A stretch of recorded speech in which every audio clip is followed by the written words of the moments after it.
Now, to another important aspect of context. Something meant, whether it might be said or in an object or a gesture or a sound, in one place means something different in another place. Something meant at one time means something different in another time. Again, we have a movement, a transposition, where the meaning changes because time and place change, not willfully or perversely at the expense of that meaning's essence, but because it was always meant to be movable across time and space and to be adaptable in their move. Philosopher Immanuel Kant considered time and space to be figments of our thinking, but we are going to dare to disagree. Here is Kant on time. He says, "We deny to time all claims to be absolute reality. That is to say, we deny that it belongs to things absolutely, independently of any reference to the form of our sensible intuition." And he goes on, if we abstract from the conditions of sensible intuition, time is nothing and cannot be ascribed to the objects themselves. Now, here is Kant on space. He says, "Space does not represent any property of things in themselves, nor does it represent them in relation to one another. It is solely from the human standpoint that we can speak of space. If we depart from the subjective condition under which we alone can have outer intuition, namely liability to be affected by objects, the representation of space stands for nothing whatsoever. We're going to argue instead that time and space are real. We are creatures of experiences, of meaning that we can parse as time and space.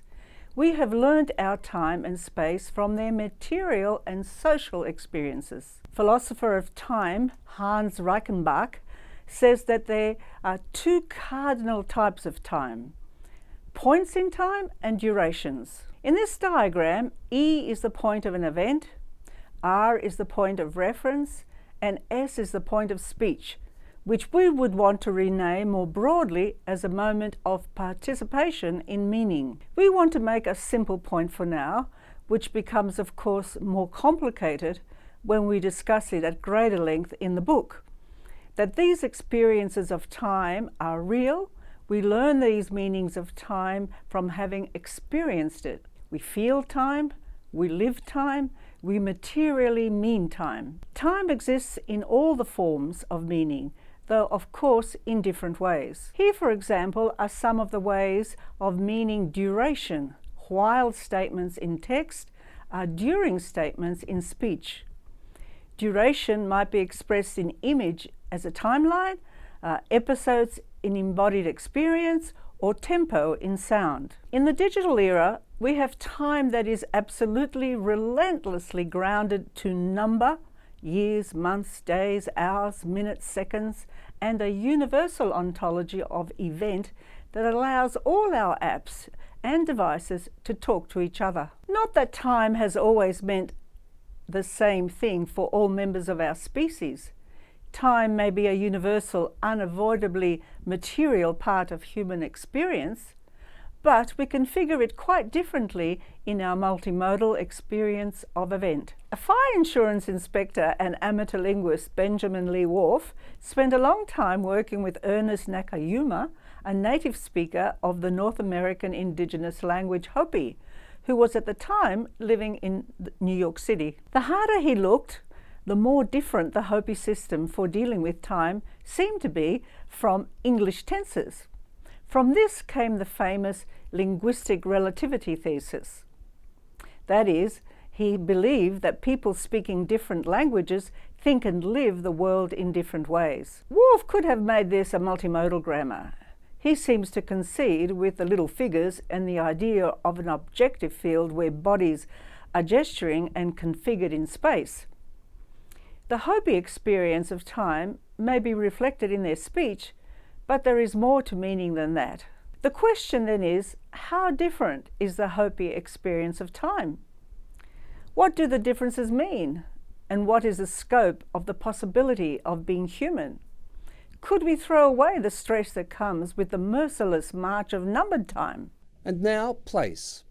The here of the speaker is not the same as the here to which the writer refers in a text, which is really a here that has been transposed in communication to the reader's there. Objects and bodies can be meaningful because they are nearby and differently meaningful when they're at a distance. Incidentally, multimodal grammar helps us to see the radical differences in the patterns of meaning between speech and text.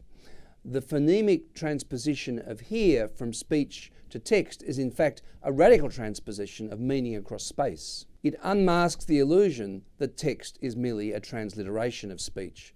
Far from it. As for distant places, what can we make of the transposition of the distant and the proximate that we call the virtual? You're here and now, but what you see gives you the impression of being there and then. We gasp in awe. What a miraculous transposition. We love the verisimilitude of digital media, but is the virtual experientially so terribly new? Here's an advertisement for the Bell Telephone Company from the 1950s. The housewife is home alone, apron on, vacuum cleaner at the ready.